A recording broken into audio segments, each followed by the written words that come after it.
Star Wars Visions was trying to take anime style animation and that Japanese animation style and tell Star Wars stories with it. And they did a lot of different styles of anime. Oh, so they kind of did like the Love, Death, and Robots kind of but vibe, very but specific, Star Wars. No, but anime. Specifically, this is not Love, Death, and Robots where they would go like, there was this live action one and this one. True. This was all anime. And it was all supposed to be, and they were all done by Japanese animation houses in Japan. Right? Not, we're an American thing trying to imitate stuff. Right. No, it was all... They were all done tastefully and by, And by Japanese animation houses. Again, I don't think it's supposed to be canon. I think it's just supposed to be fun. Right. And so if you're looking for some good bite-sized Star Wars, right? Like just some fun Star Wars stories with like, again, very samurai style lightsaber battles. And there's one, somebody brought it up earlier in the chat, there is a person with a lightsaber umbrella. Because you know how anime, they get weird weapons and stuff? Yes. Joe was so mad. Of course Joe was angry. And again, you need to walk into it with the feeling of, this is not supposed to be canon. This is just supposed to be a different artistic form in this world that I like.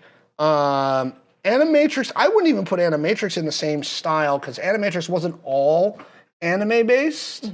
It had a lot of different weird animation styles that they did.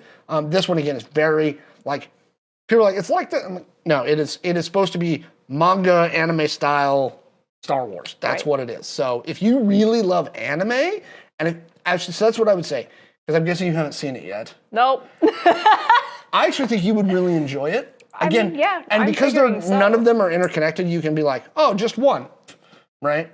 That's how that works. Right, one episode, right? While I'm doing laundry.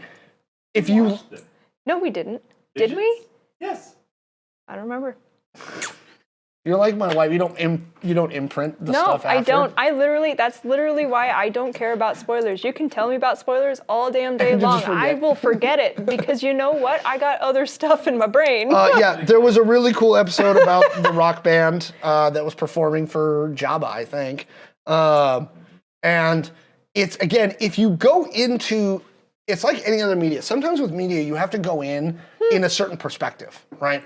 I did not go into those thinking, this needs to be Star Wars. This needs to be Star Wars. Right. No, I was going, okay, so it's going to be anime, so it's going to be goofy, and there's going to be people being like, yes, I do the, yes. There's going to be a lot of fast-moving lines to show that they are moving and fast. Stretchy animation. Yes. There is going to be that, and yes, they did give multiple studios. And that was the other cool thing is it wasn't one animation studio. Right. It was multiple anime studios in Japan because they were like, you get this one, and you get this one, and you get this one. What a way to showcase talent. And that's the other thing too is if you're like this, so if you walk into it with the perspective of this is an anime movie that bears a vague resemblance to Star Wars, they're a lot of fun to watch. Right. So there you go. Should Star Wars have more anthologies? They've actually been doing that more. If there is a good book series, I would recommend that's in the new canon. They're actually about to release the 3rd volume of it this September. It's called From a Certain Point of View.